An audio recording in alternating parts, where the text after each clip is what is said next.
Welcome to Tarantula. I am Leah, and today I've got a pamphobeteus machala rehousing for you. Here we go.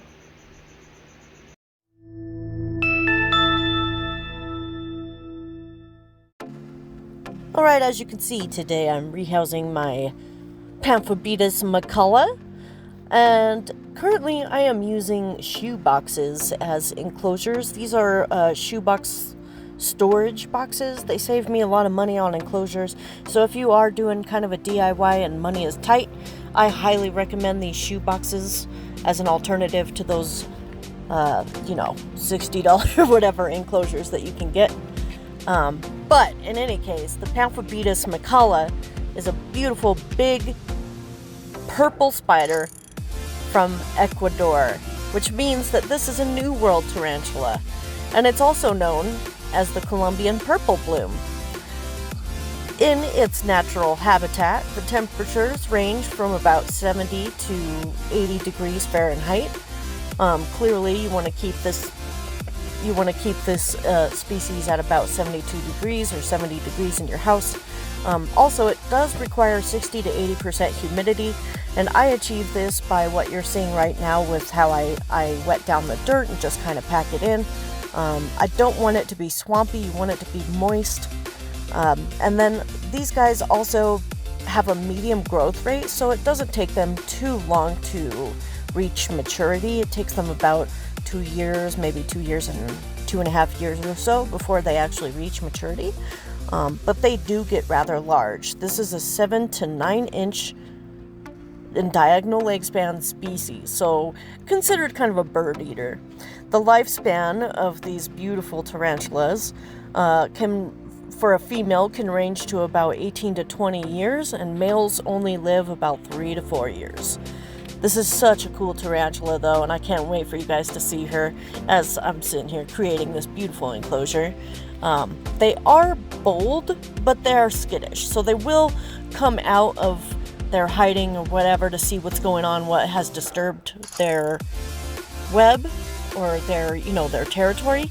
But if you move again, they will probably run away if they know that you're not prey.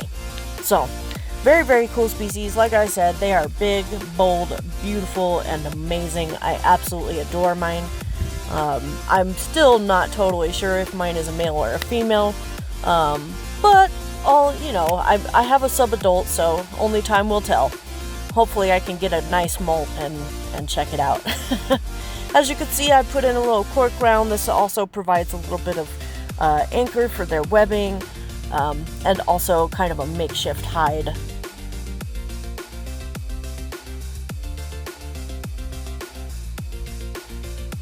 I also am adding a little bit of wood chips in there. These just, again, add kind of a naturalistic look to the enclosure, and it makes the spider feel a little bit more at home, like on a forest floor. I also am going to crumble up a magnolia leaf, a dried magnolia leaf. This also kind of adds to that naturalistic look and kind of adds to that feature, if you will. I also did something a little different with my little flowers and leaves and whatnot. I was inspired to use magnets instead of the glue, so I glued these tiny little magnets. As you can see here, I have these little magnets. I just glued one of them to the side of one of the leaves or the flowers and stuff, and I used that because it just seems a lot more practical. This way, if the tarantula decides to tear apart the leaves and the flowers and stuff in the enclosure, that's totally okay, because they are still going to be usable after I clean out this enclosure or move this tarantula to a bigger enclosure. Whatever happens, I can still use these leaves and flowers, which saves money in the long run and makes these for very reusable leaves and flowers and whatnot, so I don't have to keep them in this enclosure. And if the tarantula, like I said, does decide to tear them off the wall, I'm not going to be super worried about it. Plus, I don't leave those little glue marks all over the place, which they get pretty messy. But as you can see, I have quite a few of these little magnetic, and they work so well, be it on the sides of the plastic enclosure here, and they really look great.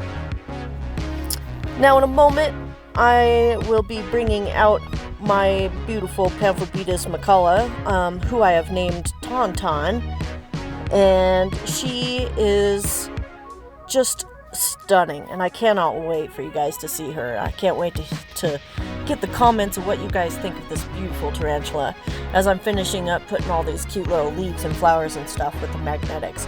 I also, when I pulled her out of her enclosure and put her into this one, I actually did use a couple of her cork rounds that she had in her old enclosure, and this actually kind of helps with familiarity with the new enclosure for the spiders, because they'll have some of their old webbing and stuff in the new enclosure, which you know, helps them get a little more accustomed a little quicker.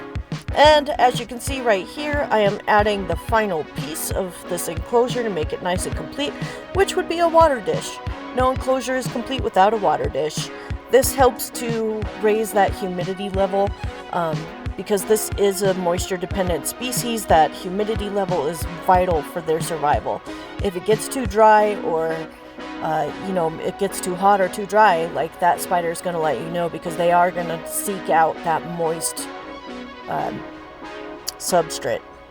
Now, as you can see, I am about to pull Tauntaun out of her old enclosure. She has truly outgrown it a lot faster than I was expecting.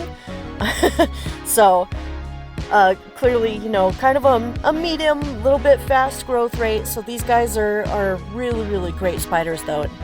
Check this out. She's bold. You know, this enclosure was a little small, so it made her a little insecure, obviously, but I am so happy to be rehousing her today. But check out those purples. Just fascinating. I mean, under the right lights, they shimmer and they shine. And also, her carapace has a really pretty starburst on it there that looks kind of pinkish purplish. Again, really cool species. I wouldn't necessarily recommend them for beginners, but this is like one step above beginner. I'm comfortable enough with my spider. I know that she's not going to come and bite me to put my hands in her enclosure, but the only reason I'm doing that is to add the... and I really hope you guys enjoyed that rehousing, and those DIY and money-saving trips kind of help you guys in your own creative progress and making enclosures for these awesome creatures. Again, I really hope you guys enjoyed it, and if you liked what you saw, if you have any questions, like and subscribe and comment those questions. I'm happy to answer. Alright, thank you guys. Tarantula out.